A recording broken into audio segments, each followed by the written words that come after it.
नमस्कार, स्वागत है आपका खबरों के अड्डा में। मैं आपके साथ अंजू गुप्ता। रुक करते हैं दिन भर की 10 बड़ी खबरों की तरफ फटाफट अंदाज में। पहलवानों के विरोध पर WFI प्रमुख ब्रजभूषण सिंह ने कहा कि ये पहलवानों का धरना नहीं है। जो ताकतें शाहीन बाग किसान आंदोलन में सक्रिय थी वही आज दिखाई दे रही है। मैं शुरू से कह रहा था कि मेरा इस्तीफा इनका मकसद नहीं है। सुनिए। जितने आप कह सकते हैं जैसे टुकड़े टुकड़े गैंग या जो ताकतें शाहीन बाग में सक्रिय थी, जो ताकतें किसान आंदोलन में सक्रिय थी, जो हमेशा समय समय पर मोदी जी पर हमला किया करते हैं, पार्टी पर हमला किया करते हैं, आज वही सारी ताकतें दिखाई पड़ रही हैं। और मैं शुरू से इस बात को लेकर के चल रहा था कि मेरा इस्तीफा इनका मकसद नहीं है। मैं तो एक बहाना हूं, इनका निशाना और कोई है, पार्टी है।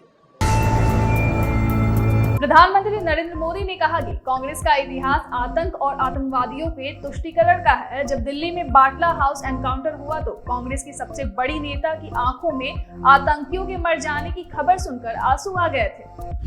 जब दिल्ली में बाटला हाउस एनकाउंटर हुआ तो कांग्रेस की सबसे बड़ी नेता की आंखों में आतंकियों के मर जाने की खबर सुनकर आंसू आ गए थे।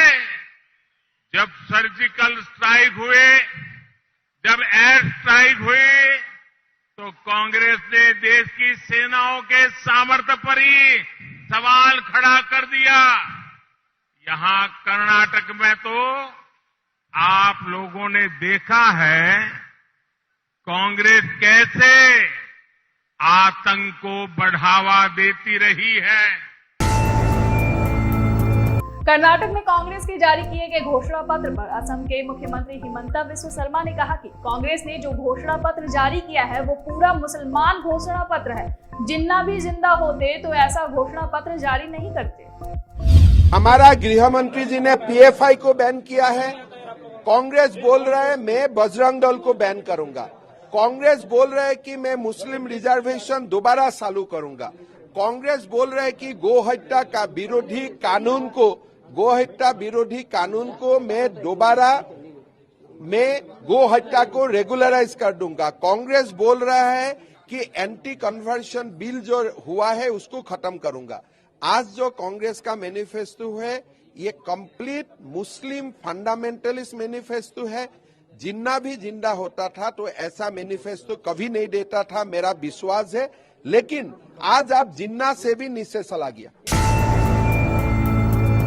एनसीपी के राष्ट्रीय अध्यक्ष पद से शरद पवार ने इस्तीफा दे दिया। अपने जीवन से जुड़ी एक किताब के विमोचन कार्यक्रम में बोलते हुए उन्होंने कहा कि मैंने आज राष्ट्रवादी कांग्रेस के राष्ट्रीय अध्यक्ष पद से रिटायर होने का फैसला किया है। मेरे लिए ये बात चौंकाने वाली थी कि अजीत ने अचानक बीजेपी के साथ जाकर डिप्टी सीएम पद की शपथ क्यों ली। जब मैंने सोचना शुरू किया कि अजीत ने ऐसा फैसला क्यों लिया तब मुझे एहसास हुआ कि सरकार गठन में कांग्रेस के साथ चर्चा इतनी सुखद नहीं थी। उनके व्यवहार के कारण हमें हर रोज सरकार गठन पर चर्चा में दिक्कतों का सामना करना पड़ रहा था। आणि इतकी वर्ष संधी मिळवण्याच्या नंतर आणखी लोकसंघाच्या समितीची भूमिका मी तर कधी घेणार नाही आणि त्यामुळे तुम्हाला अस्वस्थता कदाचित वाटेल, पण मी राष्ट्रवादी काँग्रेस पक्षाच्या अध्यक्षपदावर निवडणूक करायचा निर्णय आज घेतलेला आहे। हे जरी असेल। राहुल गांधी ने कर्नाटक में अपने संबोधन में कहा कि कर्नाटक की सरकार ने पिछले 3 साल में क्या किया उसके बारे में प्रधानमंत्री नरेंद्र मोदी एक शब्द नहीं बोलते। मैं प्रधानमंत्री से पूछता हूं कि अगर आप येदियुरप्पा, बोम्मई और कर्नाटक की गृह मंत्री का नाम लेने से डरते हो तो ये बता दो आपने कर्नाटक में भ्रष्टाचार के खिलाफ क्या किया। एक कारण है कि नरेंद्र मोदी जी सिर्फ नरेंद्र मोदी जी की बात करते हैं। जैसे कर्नाटक में चुनाव हो रहा है, बाकी लोग कर्नाटक की जनता की बात कर रहे हैं, विकास की बात कर रहे हैं, भ्रष्टाचार की बात कर रहे हैं।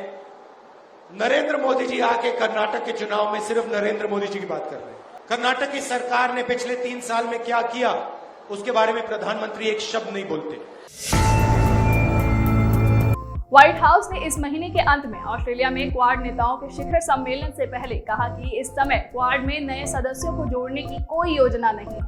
क्वाड अभी भी एक अपेक्षाकृत युवा साझेदारी है। क्वाड सदस्य इस बात पर सहमत हुए हैं कि अभी के लिए वे क्वाड की कई ताकतों को मजबूत करने पर ध्यान केंद्रित करेंगे। क्वाड देशों के राष्ट्र प्रमुख ऑस्ट्रेलियाई प्रधानमंत्री स्कॉट मॉरिसन, जापानी प्रधानमंत्री सुगा, भारत के प्रधानमंत्री नरेंद्र मोदी और अमेरिकी राष्ट्रपति जो बाइडेन 24 जून को ऑस्ट्रेलिया में मिलने वाले हैं।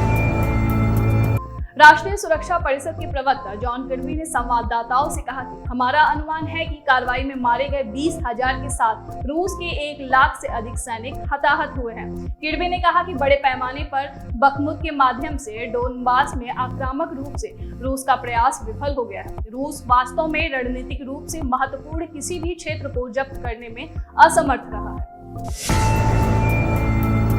यूक्रेन के रक्षा मंत्रालय के ट्विटर अकाउंट पर मां काली की एक विकृत तस्वीर को पोस्ट करने के मामले में यूक्रेन के विदेश मामलों की उप मंत्री एमिन झापरोवा ने ट्वीट करके खेद जताया है। झापरोवा ने कहा कि हम यूक्रेन के रक्षा मंत्रालय के ट्विटर पर हिंदू देवी काली को विकृत तरीके से चित्रित करने के लिए खेद व्यक्त करते हैं। यूक्रेन और उसके लोग भारतीय संस्कृति का सम्मान करते हैं और भारत के समर्थन की अत्यधिक सराहना करते हैं। उस चित्र को पहले ही हटा दिया था। पाकिस्तान के पेशावर में राज कपूर की खानदानी हवेली एक बार फिर चर्चा में है। बताया जा रहा है कि राज कपूर का जन्म भी इसी हवेली में हुआ था। पेशावर में मौजूद इस हवेली पर ओनरशिप यानी कि मालिकाना हक के लिए एक याचिका दायर की गई थी, जिसे पाकिस्तान कोर्ट ने खारिज कर दिया है। इस हवेली को साल 2016 में प्रांतीय सरकार ने राष्ट्रीय धरोहर यानी नेशनल हेरिटेज घोषित किया था। पेशावर हाई कोर्ट ने जज इश्तियाक इब्राहिम और जज अब्दुल शकूर की पीठ ने याचिकाकर्ताओं के मालिकाना दावे से जुड़े मामले को खारिज कर दिया। मेट गाला 2023 की शुरुआत हो चुकी है। इस साल ये इवेंट न्यूयॉर्क में आयोजित किया जा रहा है। प्रियंका चोपड़ा के अलावा बॉलीवुड एक्ट्रेस आलिया भट्ट भी मेट गाला का हिस्सा बनी है। जहां प्रियंका ब्लैक आउटफिट में तो वहीं Alia Bhatt completely white getup में नजर आई हैं। उनके लुक ने सभी का ध्यान खींचा। आलिया भट्ट का ये गाला रेड कारपेट पर अपीयरेंस हार्ट ऑफ स्टोन के जरिए उनके हॉलीवुड डेब्यू से ठीक पहले हुआ। तो ये थी दिन भर की 10 बड़ी खबरें। अगर आप हमें फेसबुक पर देख रहे हैं तो हमारे फेसबुक पेज को लाइक करें। अगर आप हमें यूट्यूब पर देख रहे हैं तो हमारे यूट्यूब चैनल को लाइक और सब्सक्राइब करें।